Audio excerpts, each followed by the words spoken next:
Is this not why you are here? I address you tonight, but as a citizen of humanity. We are faced with the very gravest of challenges. Welcome home, loved ones. This is LFTP. I'm Lucifer 777. Just call me 7. And with me holding it down as always, Spartacus 2.0, also known as Jerry Metcalf. We got a treat for y'all today. Today is the Talent Showcase. Talent Showcase is where, well, it's our way, me and Jerry's way, because everybody wanted to be involved with the podcast of all inclusiveness, you know? So Jerry and I are going to hit y'all over the head with a little bit of poetry, and we have two special guests, kind of uno dos, here to bestow their talents as well. We got Sam, co-host of the podcast, The Underground Railroad, and I think he's currently locked up in Kansas, right, Jerry? I think Kansas, yeah. They're also on Kansas. Red Zone. All right, so we in Red Zone too, yeah. You know, you're on the Red Zone too, so check him out.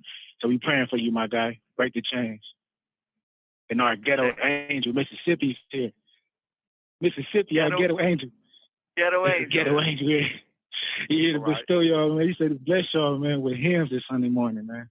So without further ado, Jerry, would you like to kick us off? Sure. Yeah. I'll start off. I'll read a couple poems. I like writing poetry. I write it when I'm usually when I'm down or out, or if I'm doing a suicide watch and guys sleeping and I'm just sitting there. It's the middle of the night. That's where I bang out my best poems. But I'm gonna give you a couple of them. My poetry is real strange, sometimes deep, sometimes dark. So don't hold it against me. This one's called Medusa's Locks. Here we go. 8 iron moons jingle in my Medusa's locks, like tides surfing solar winds. They golden pendulums, they sway, like bullets cracking the sound barrier. They zip and zing. Critters pool around her high-heeled shod feet, chittering and chattering, their furry tails swishing. Overhead, eagles and gulls and owls circle. Yonder, storm gathers, sucking sustenance of all that is and all that was and all that will be. Joy and destruction she reaps and sows, eludes her, my Medusa. Is ignorant to her wiles, is ignorant to the many iron moons jingling in her locks. Rides, sachets, and strolls. She chortles and chuckles and stalks. Teeth are quartz, her eyes are topaz, her horns resemble the ink staining my soul. I am captivated. All right, this next one, I'm going to hit you one more real quick. It's called Fucked Up People. Here we go. We live in a fucked up world run by fucked up people doing fucked up things. Tell us how we should live our lives. I do not believe them. These are the same people who imported shiploads of shackled Africans to our shores, infected countless Native Americans with smallpox, and dropped atomic bombs on Hiroshima and Nagasaki. Fucked up people doing fucked up things always somehow manage to remain in power. No matter that they rape, rob, murder, and steal. No matter that they are the ones who need to be locked away. No matter that they're selling out our great nation. Tell us how we should live our lives. I do not believe them. But apparently, everyone else does. We live in a fucked up world run by fucked up people. Fucked up things. There's a couple of my poems. That's powerful. Yeah, I chose it. That's powerful. Yeah, I chose two that was on the opposite end of the spectrum. One being kind of political, one being, kind of like how I feel on the inside. So, definitely, most definitely, man. So, with all right, so that I'll have ask 7-7 hit us with some of yours.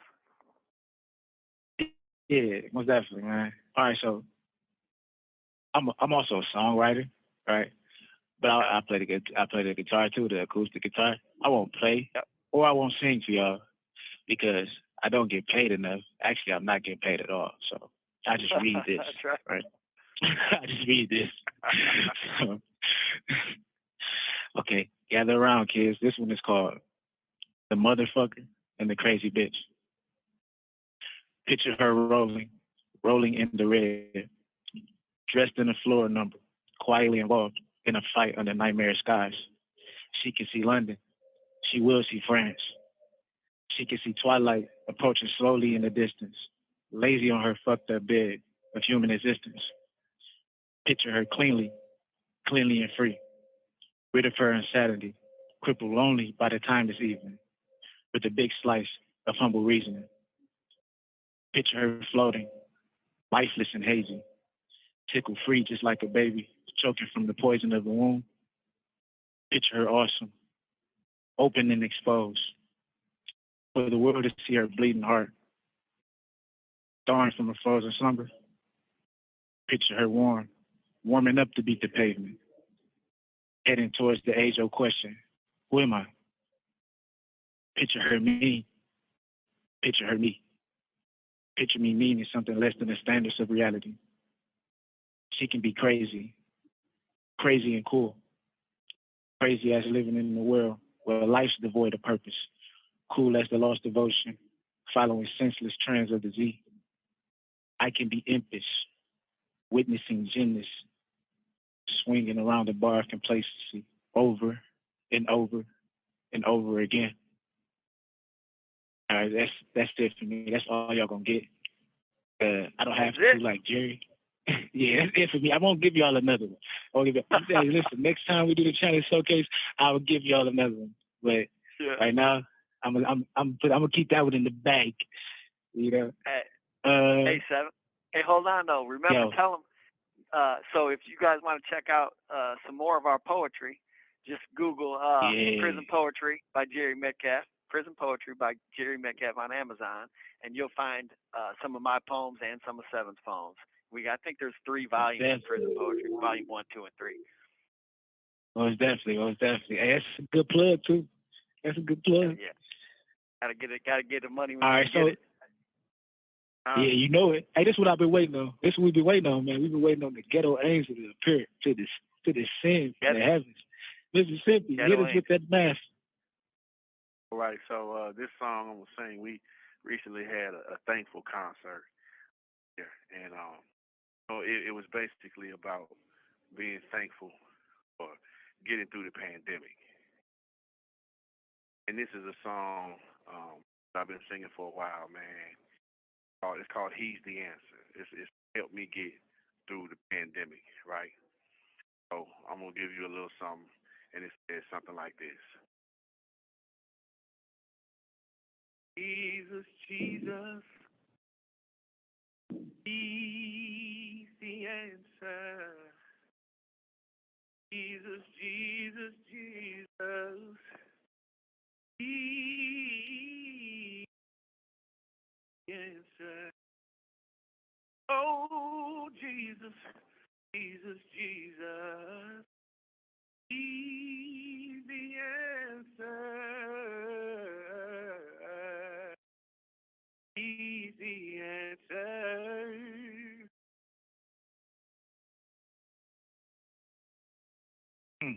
Hey, I love him, I love him, I love him.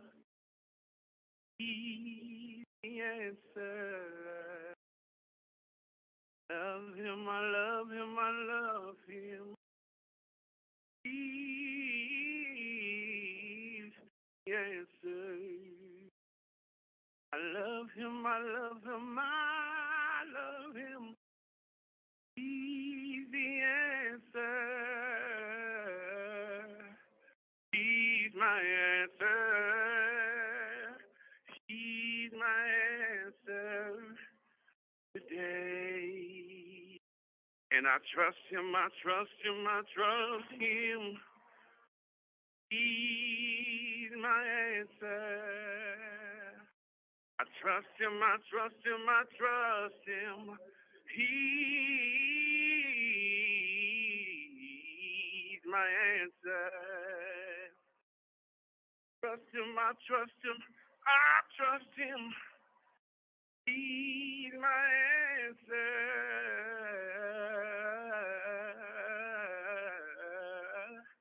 He's my answer. He's my answer today. Just a little something. All right, Mississippi, that's right, man. Let's do some clapping, baby. Let's clap. That's right, boy. That's right. Get it, boy. That's right.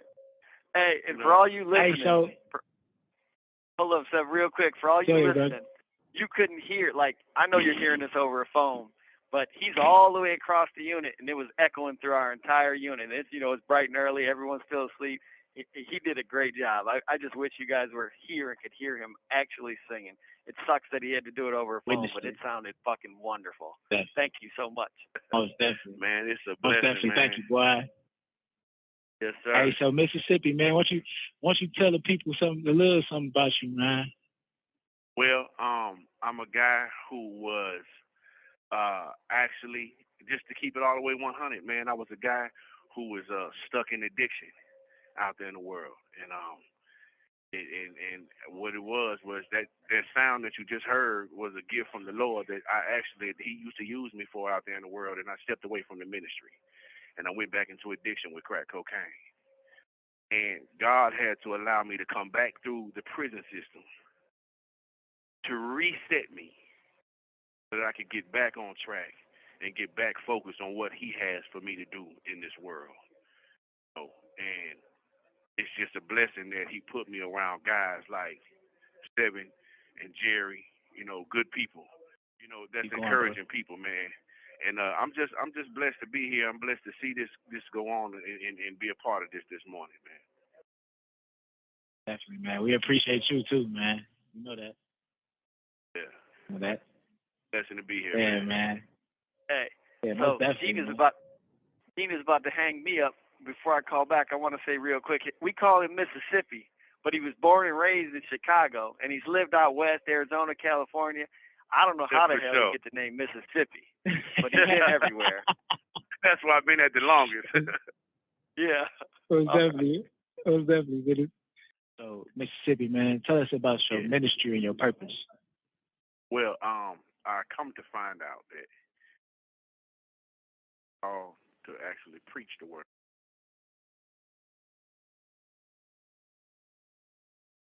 That, God. I used to always think this same thing. I'm supposed to be singing. God showed me through this thing of me being preaching the gospel. Singing just comes with the territory. You know what I'm saying? So not only that, but He also showed me that part of my mission in this go out, reach out, grab more people that are struggling with addiction, bring them out of their street life, out of that addiction life, guide them to a godly life. My first line of business, I get out, is to build a platform and get into recovery houses. Build a platform in ministry into recovery houses and open up a line of recovery houses that are strictly for people that are out of the street life. As a matter of fact, our motto is leading people from the street life to a godly life. Name of the recovery houses are going to be called Judah Him Recovery Houses. Judah just means praise, so it's basically saying praise Him recovery houses. Most that's definitely, what I'm about, man. Most preaching definitely. the gospel, man. That's beautiful work. I've been telling you that's beautiful work too, man. Yeah, man. Hey, listen, it's a blessing, all right. We most of us take for granted this time, this quality time that we have with God and with ourselves, Yeah. And only a select few of us, really like rise like the phoenix. At our worst, we rise from the ashes, and go to soar again. You got that, man. You already know, man. I play every day. I play all the time, but yeah, definitely. Well, you my man. That's what we do. Jerry ain't far from it. Jerry, he be in the midst of it. Yeah, Mississippi eyeing me sideways sometimes, looking at me with the stank eye. No, man, no, stop it. but you know, to add to what Seven just said though, seriously, like I just got, you know, I was off. I didn't hear what he. yeah, what I know was, it. I know. Oh yeah. So what I was saying was, Jerry, is that some people take for granted the time that we have with God to get closer to God and the time that we have to get closer to know ourselves, you know? Yeah. So For sure. he was gonna piggyback off that. Okay. Okay. Well, this is the thing that I learned as a man of God, as a Christian, to stand on His word, right? And there's a scripture in the Bible in Romans 8:28, right? And it is, we know that all things work together for the good of them that love God, to them that are called according to His purpose. That's everybody that loves God, right? Because everybody has a calling. You're born with a calling, but not everybody loves God, right? So those who truly do love God, He's working everything for good. So even this right here, even this situation that we're in, God is working something in us. He can work something through us, and it's working all for our good. You know what I'm saying? And so, like you said, not everybody takes this time to get to know that and see that. It's important that we recognize what God is doing in whatever's going on in our life, because He's working it for our good. Does that make sense? Yeah. No. For sure. That's the gospel. Gospel, man. Sure, man. Jerry, you got something to ask me, man, before you leave? No, I think you guys covered about everything. I would like. Oh yeah, I'll ask real quick. I'll ask him real quick. Real quick, Mississippi. What's your plans for the future once you're out of here? What's your goal? Well, like I was saying earlier, my goal is to get out here, preach the gospel, of course, sing. But one of my main goals, I too also am in the podcasting dream, so I'm definitely getting into some podcasting for myself. But I'm also, For sure.